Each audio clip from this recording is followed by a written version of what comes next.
Mañana la gracia tuya en nuestras vidas. Anhelamos, Señor, la bendición tuya y la comunión de tu Espíritu sobre nosotros. Queremos verte, Señor. Queremos revelación tuya y gozo tuyo en nuestros corazones, en el nombre de Jesús. Amén. Hace 8 días estábamos mirando la posibilidad de dos formas gramaticales diferentes para el asunto de ser lleno del Espíritu Santo. Y esto es muy importante que lo mantengamos, porque pues lo vamos a requerir bajo la obra que el Señor va a hacer en nuestras vidas. Yo les mencionaba de una forma gramatical que se llama adjetivo. ¿Ustedes saben qué hace un adjetivo? ¿Qué hace el adjetivo?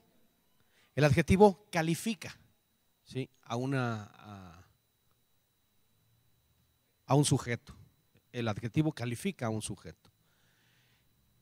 En el primer pasaje que nosotros leímos, cuando dice que ellos eligieron a Felipe, varón lleno del Espíritu Santo, ¿qué forma gramatical hay ahí? ¿Eso es un verbo o es un adjetivo?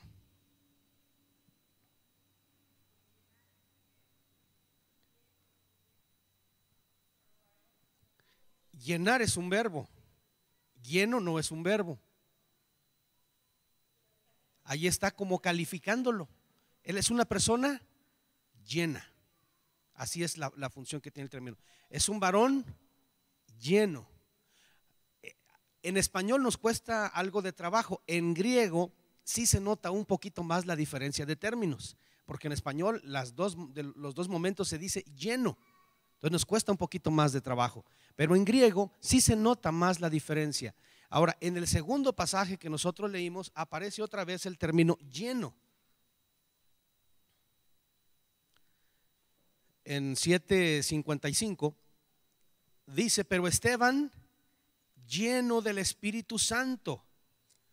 Aquí el lleno del Espíritu Santo puede leerse como habiendo sido llenado, pero aquí ya lo da como un hecho que él ha sido llenado, está lleno. ¿Quién lo llenó? ¿Quién ejecuta el verbo llenar?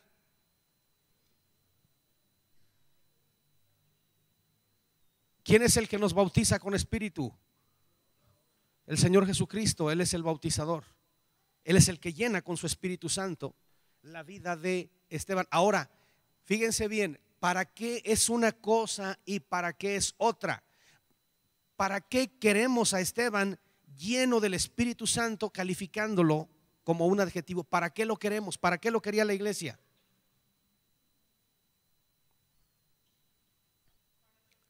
Para administrar.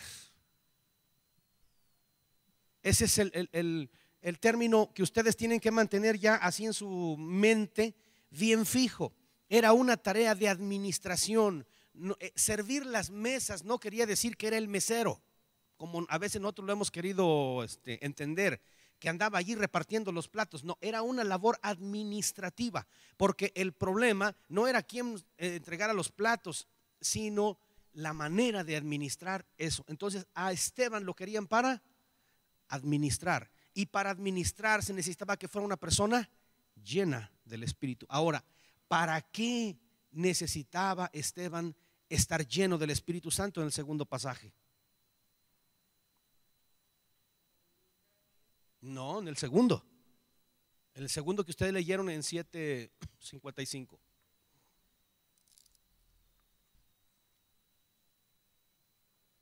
¿Para qué necesitaba?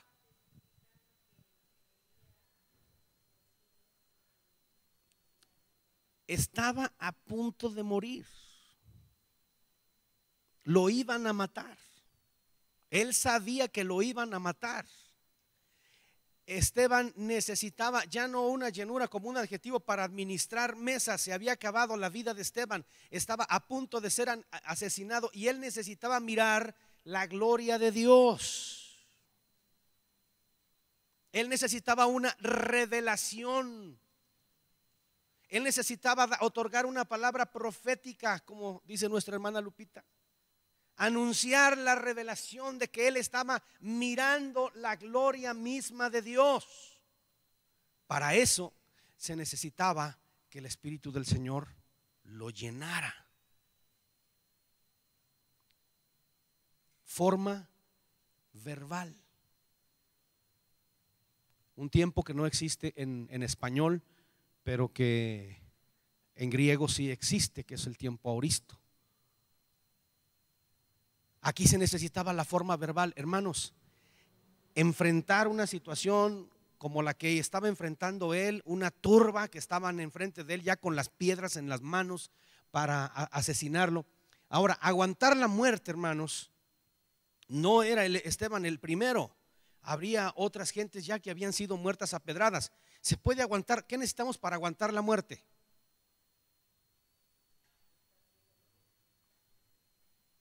Una persona que no conoce a Dios, ¿qué necesita?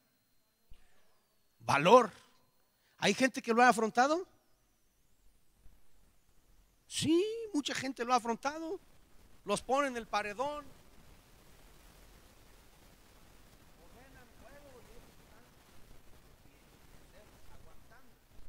Pero Esteban necesitaba algo más. Esteban iba a hacer una cosa todavía más extraordinaria que la que hizo don Miguel Hidalgo cuando lo fusilaron, o Maximiliano, o cualquiera de ellos.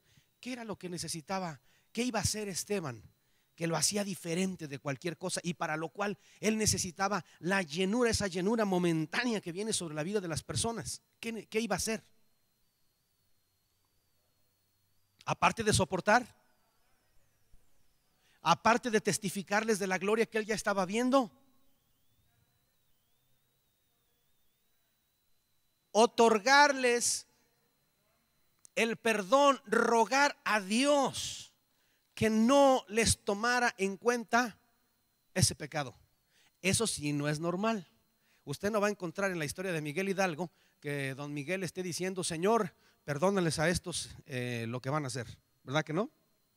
Simplemente valor para afrontar. Esteban necesitaba algo más que valor. Necesitaba ver la revelación de Dios y proclamarla a la iglesia. ¿Por qué, hermanos? Porque más gentes iban a pasar por esto. No era él el único.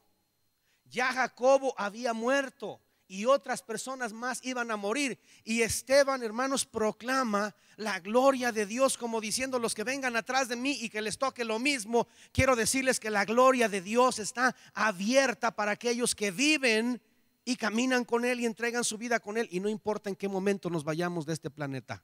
Esteban se fue siendo una persona muy joven. Jacobo se fue siendo relativamente joven. Quizás Jacobo era un hombre de 40 y tantos años cuando fue llevado.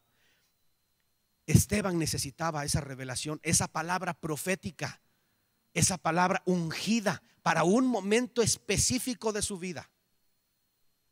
Entonces vemos cómo Esteban conjuga estas dos características, hermano. Aquí tenemos a un Esteban bautista y presbiteriano, metodista, bien hecho. En el capítulo 6 y en el 7 tenemos al Esteban pentecostal que expone la palabra con autoridad, que recibe revelación del cielo y que tiene el poder y la palabra profética para perdonarlos antes de irse de este mundo. Entonces, ¿qué tenemos aquí? Un cristiano completo, que tiene una vida en el Espíritu integral. Vamos a ver algo que les dije que veríamos. Ahora vamos a, por favor, al libro primero de Samuel, capítulo 11, versículo 6.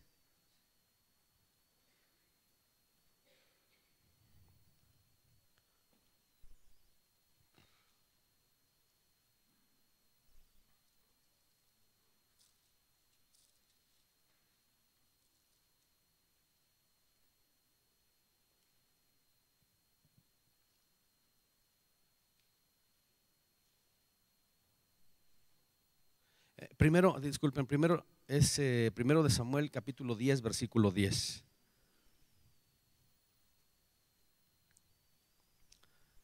Es el primero, está ahí juntito, Primero de Samuel 10:10, léanlo en voz alta.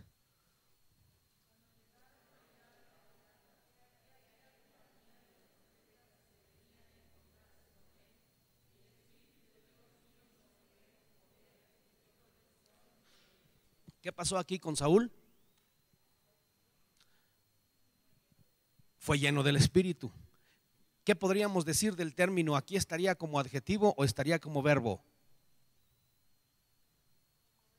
Como verbo. Y el Espíritu de Jehová vino sobre él, lo llenó.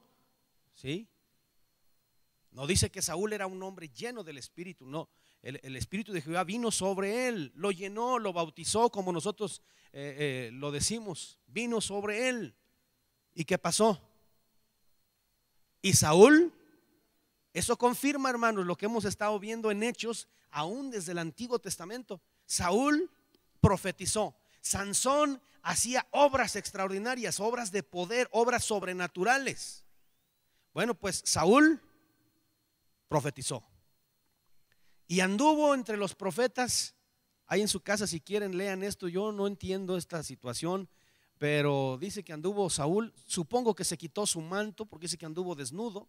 Ahí anduvo entre los profetas, se quitó el manto y ahí anduvo danzando y hablando en lenguas y profetizando, y ahí anduvo Saúl. ¿Qué será aquí Saúl? ¿Un metodista o un pentecostal? Ustedes que están captando las cosas, ¿qué tipo de Saúl tenemos aquí? Un pentecostal que habla en lenguas y danza y grita y se goza en el Señor. Bueno, vamos ahora a 11:6. Lean desde el 5 para que entiendan ustedes completamente esto.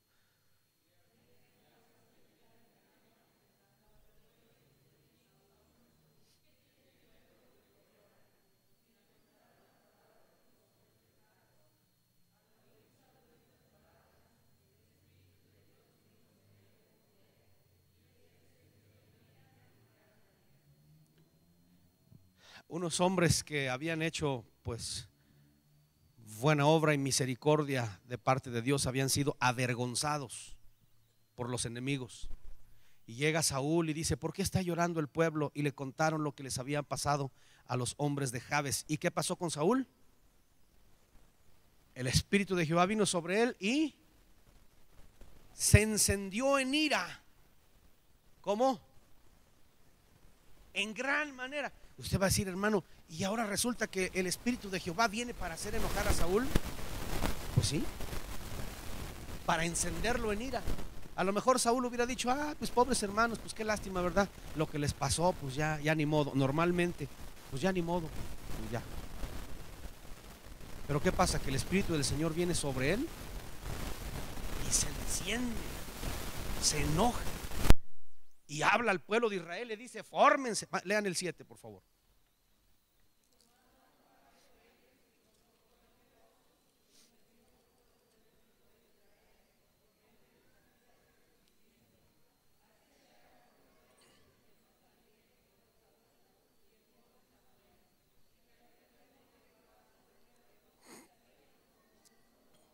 ¿Qué pasó aquí con la orden de Saúl? Saúl dice: partió un buey en pedazos y luego mandó los pedazos y dijo: así les va a pasar a los animales de todos los que no se formen en pos de Samuel y de Saúl. ¿Y qué dijo el pueblo? Salieron todos y formaditos, dice, como un solo hombre. ¿Por qué? Dice que el temor había caído sobre ellos. ¿Por qué razón? Porque el Espíritu de Jehová había venido sobre Saúl y los formó a todos. Vale, vámonos, tenemos que salir a la batalla. ¿Qué tipo de llenura tiene Saúl? ¿Pentecostal o bautista? Pentecostal. Desafortunadamente, hermanos, Saúl no entendió la necesidad del ser lleno del Espíritu Santo en el sentido del adjetivo. No lo entendió, no lo consideró necesario. ¿Para qué había necesidad de ser lleno del Espíritu Santo si con pegarle un grito el pueblo se formaba? ¿Para qué mantenerse lleno del Espíritu? Él tenía la posibilidad de tener al pueblo en orden. ¿Para qué? Él podía profetizar, lleno del Espíritu Santo, él podía profetizar. ¿Qué necesidad tenía de lo demás? Hermanos, tenemos necesidad de las dos cosas, de las dos áreas sobre nuestras vidas. Si no cuidamos esto. Ahora, ¿qué significa ser llenos del Espíritu en cuanto al adjetivo? ¿Qué significa eso? La vivencia diaria. Ese asunto, perdón, tiene que ver con nuestro corazón. No tiene que ver con obras sobrenaturales, tiene que ver con la obra que Dios está haciendo en nuestro corazón.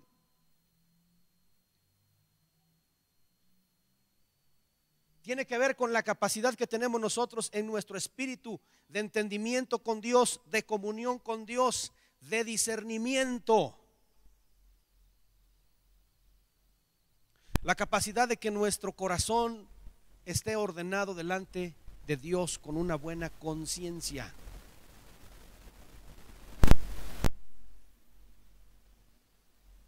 Saúl no trabajó en esa área y Sansón tampoco trabajó en esa área. Ahora, Sansón sí estaba advertido en ese terreno. Sansón fue formado en cuanto, o fue criado en cuanto a un corazón para Dios desde niño. ¿Cómo se forma eso?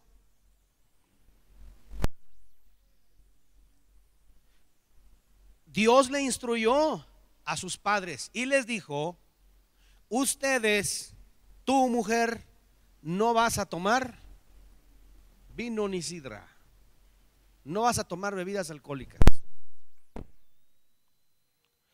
porque el chamaco que llevas en tu vientre, ese está consagrado para Dios. Entonces usted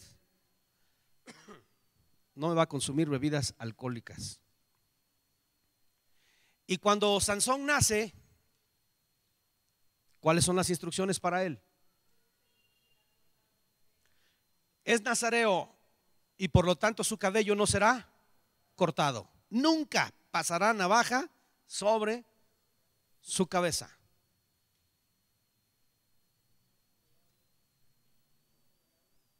No va a comer ni uvas, mucho menos va a tomar vino.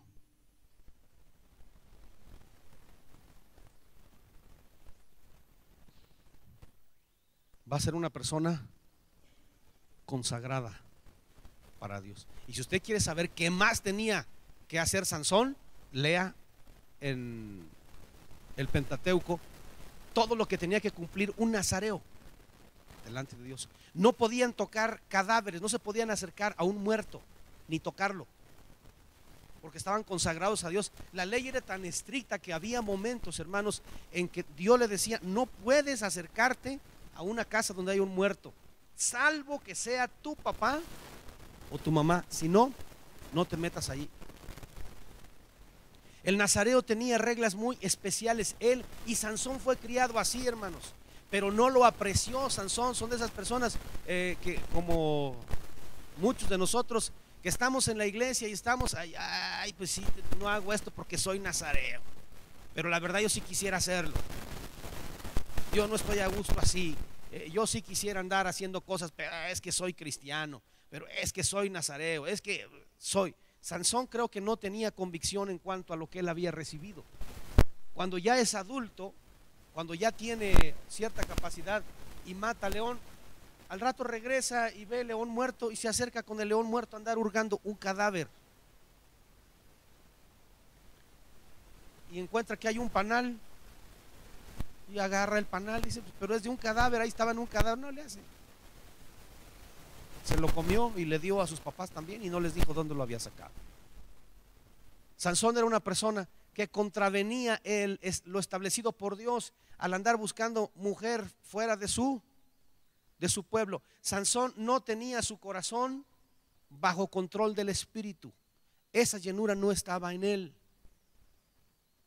Entonces, hermano, Sansón tenía problemas, a pesar de que en el aspecto de lo verbal el espíritu venía sobre su vida de vez en cuando. Ya vimos a Saúl en esa circunstancia. Ahora vamos a 2 Corintios capítulo 12 versículos 7 al 9.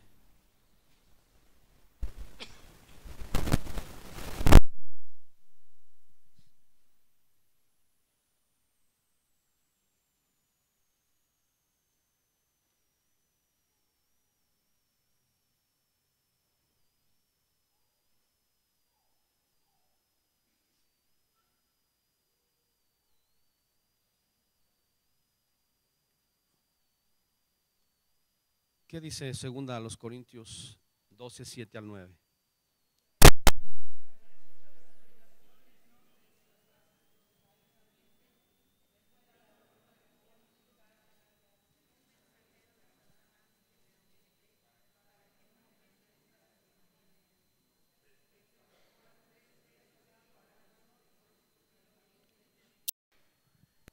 Miren, hermanos, esto es una realidad y yo se los he dicho, la gloria de Dios, aún en su parte o en su porción más mínima sobre nuestras vidas, nos origina problemas. Aún en su expresión más mínima nos origina problemas. La gloria del Señor sobre nosotros. Si resulta que puse mis manos sobre un enfermo y el enfermo sanó, pues el hermanito al rato va a ir a decir por allí: no, fíjese que el que oró por mí fue el hermano Carlitos, y cuando él oró por mí, yo sané. ¿Qué hace la gente? Hermano Carlitos, ¿no tendrá usted la bondad de orar por mí? Y el hermano Carlitos se la cree y dice: creo que yo soy el conducto por donde Dios sana. Si hermano, venga para acá, aquí está el ungido del Señor. Y luego resulta que ora por él y sana el otro hermano. ¿Se la va a creer más el hermano? Más. ¿Se le va a convertir en un problema? ¿Se le va a convertir en un problema? Es un problema con el cual él va a tener que batallar. Ya está un desafío sobre la vida de esa persona. ¿O no es eso? Resulta que el Señor nos da una revelación. El Señor nos revela algo. Hermano, pastor, quiero decirle que el Señor me reveló esto de una manera muy clara. Lo soñé 3 veces de diferentes maneras y el Señor me lo ha confirmado. El Señor dice que va a ocurrir esto aquí en nuestra ciudad o en nuestra iglesia. Pues a ver, hermano, vamos a esperar a ver qué es lo que ocurre. Y resulta que lo que él dijo ocurre. Pues al rato ya andan los hermanitos atrás del hermano, atrás del profeta. Hermano, ¿usted no podría pedirle a Dios que me revele cuánto voy a ganar el mes que entra? Si voy a cambiar de trabajo, si me van a ascender. Y ya andan atrás del hermano o queriéndose juntar con él a ver si Dios también me da a mí eso. Ese hermano ya está metido en un problema. Y aquí el apóstol nos regala el remedio que Dios le dio a él. Porque, hermanos, el apóstol Pablo tuvo todos los privilegios. A ver, díganme ustedes, el apóstol Pablo era un hombre lleno del Espíritu. ¿En cuál de los dos sentidos? ¿En cuál de los dos? ¿Adjetivo o verbo? De los dos, hermanos. de los dos. Y por eso el apóstol es el tipo de gente que nos está instando: busquen las dos cosas, procuren las dos cosas, búsquenlo, anhélenlo. Y sabe de los riesgos, sabe de las situaciones, porque en su propia vida él lo vivió. Ahora resulta que el hermano Pablo no solamente conoce de lo terreno, sino que ha ido hasta el tercer cielo.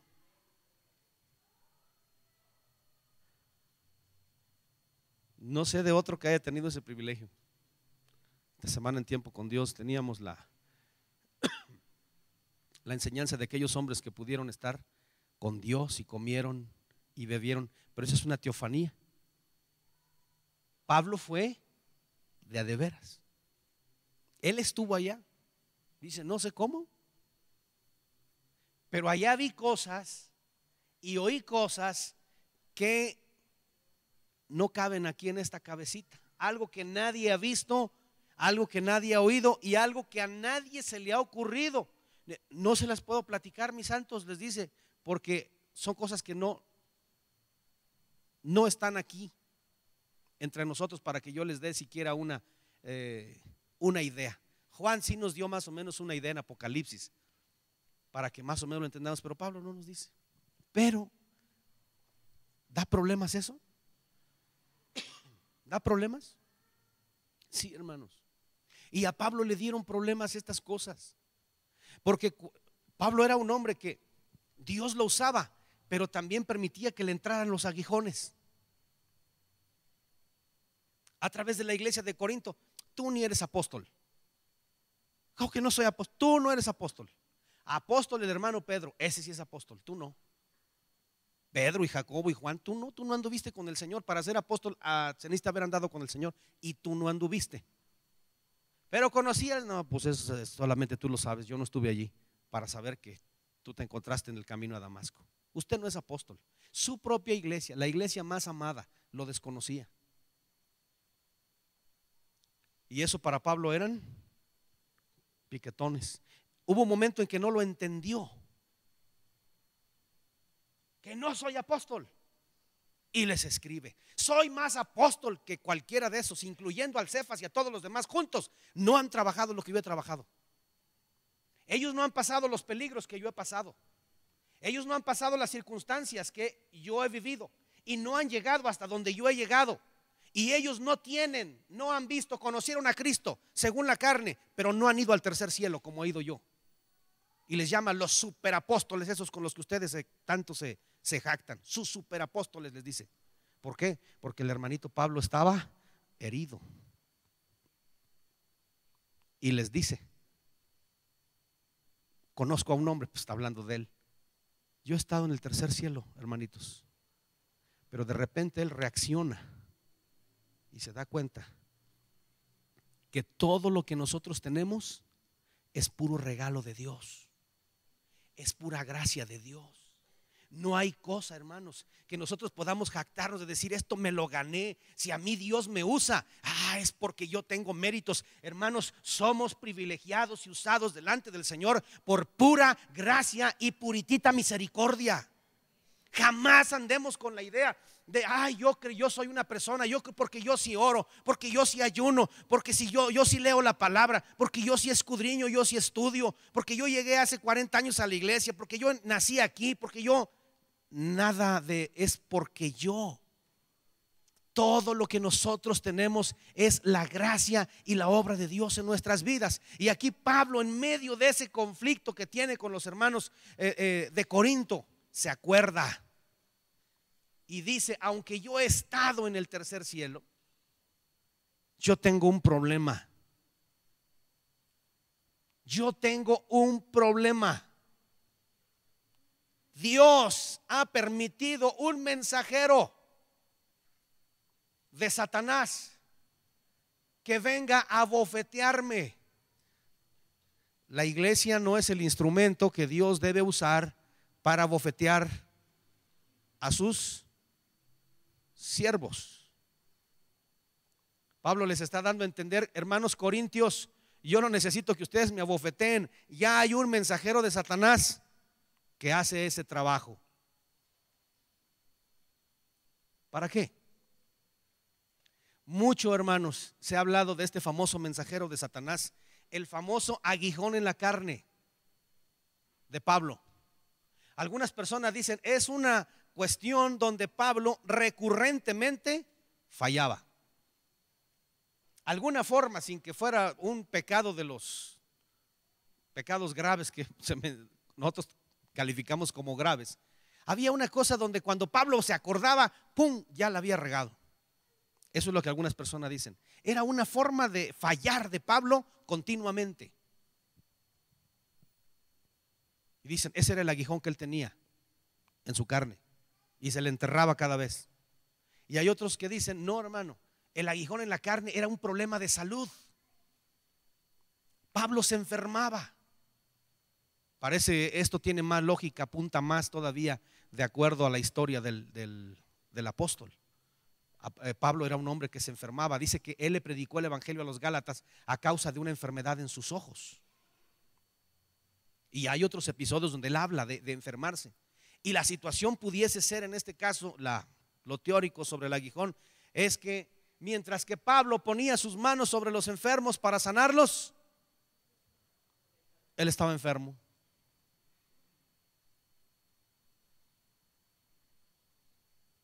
Y no es el único, hermanos, no es el único.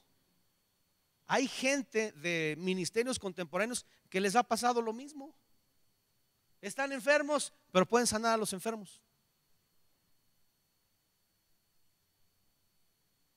Y a veces uno dice, ay, hermano, ¿y por qué Dios habrá permitido esto? Que mientras que yo ayudo a otros, resulta que en lo mío no se cumple. En mi casa no tengo el resultado. Pues aquí Pablo dice, para que yo no me engrandezca con mis revelaciones, con las cosas que Dios me ha dado, pues Dios permite que venga allí un emisario del Satanás y que me dé una bofetada y que me diga, es que no es por ti, mi hijo. No te la creas, no es por ti. Tú eres lo que ocurre, lo que queda de ti cuando acabas de estar abofeteado, eso es lo que tú eres. Y entonces Pablo entiende que es en nuestra debilidad donde Dios puede manifestar su poder. No es en nuestra fuerza, es en nuestra debilidad. Y quiero releer esto antes de concluir. Dice, y me ha dicho, bástate mi gracia, porque mi poder se perfecciona en la debilidad. Por tanto, de buena gana me gloriaré más en mis debilidades, para que repose sobre mí el poder de Cristo. Entonces ahora Pablo dice, yo me voy a gloriar más en mis debilidades, no en mis facultades. ¿Para qué? Para que repose sobre mí, ¿qué cosa? El poder de Cristo. Para que yo sea lleno del poder de Cristo. Yo no quiero que se aparte de mí el poder. Yo quiero que los enfermos sigan siendo sanados. Yo quiero que la gente se convierta cuando yo predico. Entonces prefiero que la gente me vea como una persona sin mayor importancia. Aunque digan, no, ese pobrecito chaparrín no le hace. No le hace, decía él. Si es el precio que tengo que pagar para que repose sobre mí el poder de Cristo, así está bien. Será el chaparrín que no anduvo con el Señor. Será el chaparrito que tiene muy pocos logros. Lo que quieran. Pero quiero el poder de Cristo reposando en mi vida. David, hermanos, en el Antiguo Testamento, David es un hombre que combina también estas dos cosas de una manera extraordinaria. Y también recibió un aguijón en su carne. Qué bueno que ya está David en el cielo y allá no le afecta lo que nosotros decimos de él. Allá en la eternidad él ya no siente. Pero ¿usted cree que no fue un aguijón para David en su carne todo el resto de su vida después de su problema con Betsabé? Lo llevó clavado toda su vida, lo arrastró. ¿Qué era eso? El mensaje de David. Sin el Espíritu Santo controlando tu vida, podrás matar a Goliat, someter a los filisteos, vas a hacer muchas cosas, pero no vas a poder conservarte delante de Dios.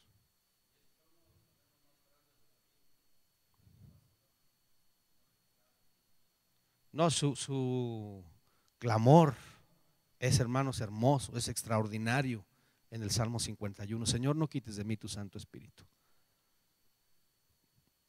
Hablaba, cuando él dice no quites de mí tu Santo Espíritu, hablaba de la capacidad del poder. Y después dice, dame un espíritu noble que me sustente. Un espíritu recto. David quería las dos cosas. Y Pablo nos dice a nosotros, hermanos, estamos en vísperas del día de Pentecostés. ¿Qué le vamos a pedir al Señor? Señor, yo solo quiero poder. No. Queremos el poder y queremos las cualidades de tu Espíritu obrando en nuestros corazones. Y usted va a decir, ¿y cuál de los dos caminos es más seguro? Miren, el menos peligroso es donde estamos llenos del Espíritu conforme al adjetivo. Yo he visto presbiterianos y bautistas, gente extraordinaria de Dios, hombres de veras rectos, cristianos verdaderos. Yo amo a mis hermanos bautistas, presbiterianos y metodistas, y he visto en ellos gente de Dios. No hablan lenguas porque nomás han tomado un lado de la moneda, pero viven, hermanos, de veras conforme a la gracia del Señor en sus corazones. Ese es un camino seguro, pero nos priva, hermanos, de la potencia que nos da el Señor a través de la llenura para predicar la palabra y para que el evangelio del reino sea extendido. Eso nos beneficia a nosotros, nos ayuda a mantenernos, pero no nos da la capacidad de afrontar los desafíos del reino, y necesitamos eso. ¿Cree que lo necesitamos? Sí, podemos mantenernos aquí, hermanos, pero necesitamos tener la capacidad de salir para ir a donde el Señor nos necesita, en Jerusalén, en Judea, en Samaria y hasta lo último de la tierra. Que el Señor los bendiga. Pasamos a nuestros departamentos.